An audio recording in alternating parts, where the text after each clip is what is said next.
2 मजली आहेत। छत्रपती शिवरायांच्या काळात एकावर एक 7 मजली होते, कारण या दोन्ही बुरुजांना विजयाचं प्रतीक असं म्हटलंय। राजा कोणताही गड किल्ले जिंकून आले, यांच्या 7व्या मजल्यावर मोठा भगवा ध्वज फडकावला।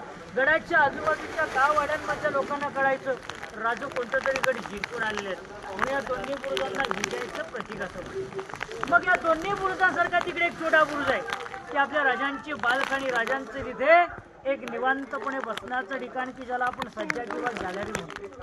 आणि आपल्या समोर हा इटाकुरचे खड्डे आहे सो का, या खड्ड्याच्या कॉर्नरला कोपऱ्यात उभा मार्ग आतमध्ये जाण्यासाठी 10 पायरी, अंडरग्राऊंड मध्ये 10 पायऱ्याची रूम्स आहेत, गुप्त खलबतखाना।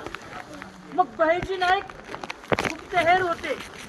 बहिर्जी नाईक आपल्या वेगवेगळ्या वेशांमध्ये त्या गड किल्ल्यांवर, त्या गाववाड्यांमध्ये जाऊन त्यांच्या भाषेत तिथली माहिती गोळा करून आपल्या राजाने या गुप्त खलबतखान्यात आणून सांगत, म्हणूनच तर या खोलीला एक चेंबर्स ऑफ सिक्रेट डिस्कशन, एका कानाने ऐकलेलं दुसऱ्या कानाला ऐकू जाऊ नये म्हणून ते आपल्या पाठीमागच्या विंडोत बघा टेहळणे बुरुज, इथून खाली पाहिलं या गडाची समोरची बाजू असते, म्हणजे एका देशातून गडावरती पायी चालत आला टेहळणे किंवा पाहणी केली। इथून खाली आता धुक्यामुळे काय दिसत नाही, त्याच्यामुळे इथे खाली एक तलाव सुद्धा आहे, गंगासागर।